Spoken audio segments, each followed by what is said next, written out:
I normally do videos and talk about eating disorders and anorexia. I actually want to talk about something different today. Firstly, how amazing time to change is, and the reason I find it amazing is because I logged onto Twitter this morning and read a blog post that they linked to their website by a girl called Jessica, and I often try and log on to the site and read posts by different people with a range of mental health issues that I feel helps me understand mental health in general, and it helps me understand what other people go through and actually the emotions attached to different mental health issues, and the way that quite a lot of the time some underlying issues cross over.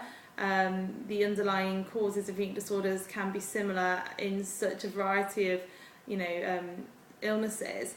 But today it was a bit different for me because I read Jessica's post on emetophobia, and actually emetophobia is something that I've had for the last 21 years. It's something that still affects my everyday life.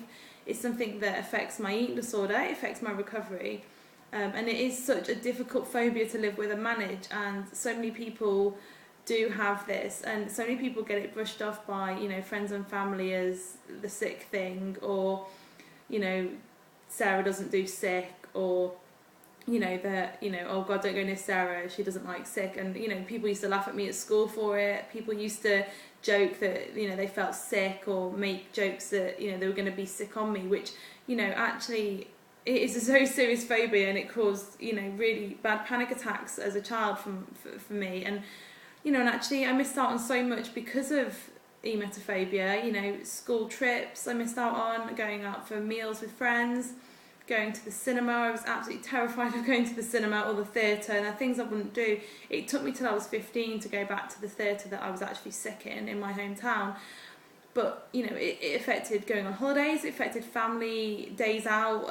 If I felt sick, or if I didn't want to eat in restaurants or cafes, then my whole family were unable to enjoy those kind of things that families without people with mental health problems probably would just go and enjoy and take for granted. But it is a really, really difficult phobia to live with, and it's something that I don't talk about enough, I don't think. And I don't know whether that's because it's overshadowed by anorexia, or whether I just kind of take it as it's something that is me. And actually reading Jessica's blog today made me realise that although obviously because of the food side of things, anorexia and my emetophobia are intrinsically linked, and it's really hard, and actually probably emetophobia holds me back sometimes in my recovery from anorexia, or it reinforces anorexic beliefs and behaviours.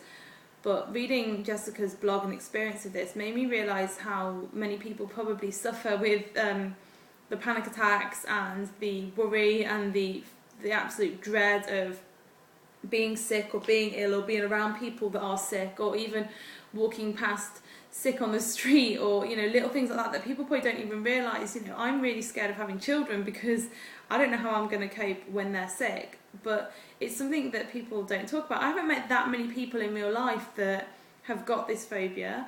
I've talked to people that obviously nobody likes being sick, and I can't explain how much more this is than not liking being sick. Yes, it's an uncomfortable feeling, it's not nice, but this is a phobia which can lead on to things like agoraphobia, because you're scared to go out. I spoke to a girl once who wouldn't use public transport because of the germs and feeling sick, and it is huge. And panic attacks are really frightening. Anxiety is horrible. I remember times where I've been paralysed with the anxiety or the panic attacks that I've had about being sick, about the fear of doing things in case they are. And today I walk down the street and I analyse every stomach movement, or every little twinge that I might have in my side, or I worry that I can't have certain foods or eat certain things at certain times because it's going to make me sick. And a lot of people get that mixed up, and sometimes I do get it mixed up with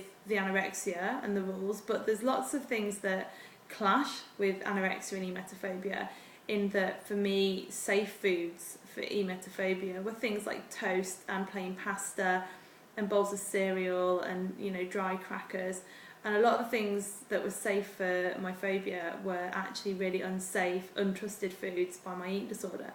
And that's where it's clashed in recovery, and that's probably where there was this battle for power between both mental health problems as I got older. But also I wanted to talk about the fact that I went through a lot of therapy for emetophobia. I went through a lot of CBT.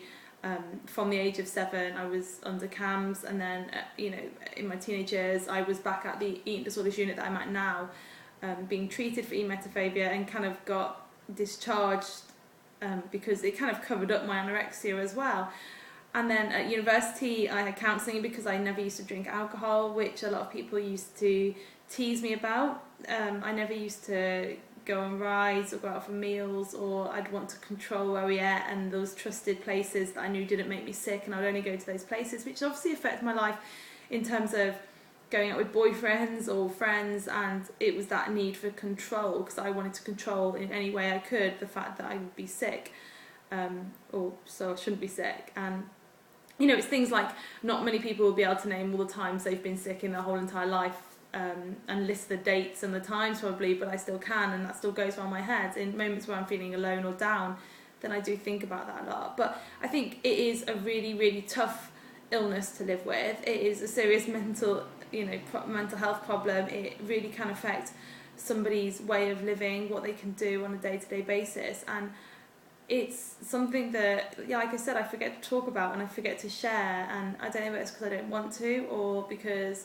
I find it hard, because it's part of me, and it's so intrinsically in me that I find it hard to be aware of the thoughts and when they're happening and when they're helpful and when they're not, because it's things I do to avoid being sick that just seem like part of my everyday life. And actually today, reading this on Time to Change has made me think, one, that I need to start talking about other issues like emetophobia and anxiety, and kind of some of the OCD habits I have, which I never say that I have OCD, but I think some of the behaviours could be considered that. And I think I need to talk about those more, and I need to share them more. And also it's really important that we can bounce off each other when we talk about mental health, because one person saying one thing, leads to another person being able to open up about that, which leads to another person being able to open up about something else.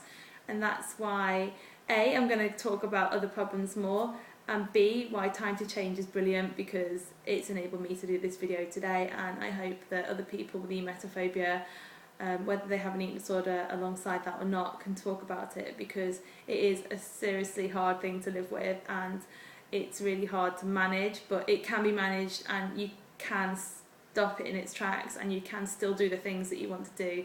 And I'm proof of that, because I will go to the ballet, I will go to the theatre.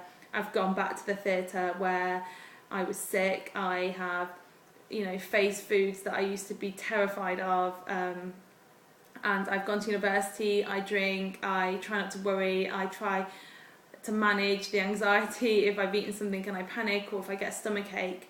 And that's not saying that I don't dread the day I'm going to be sick again. I do dread, things like neurovirus.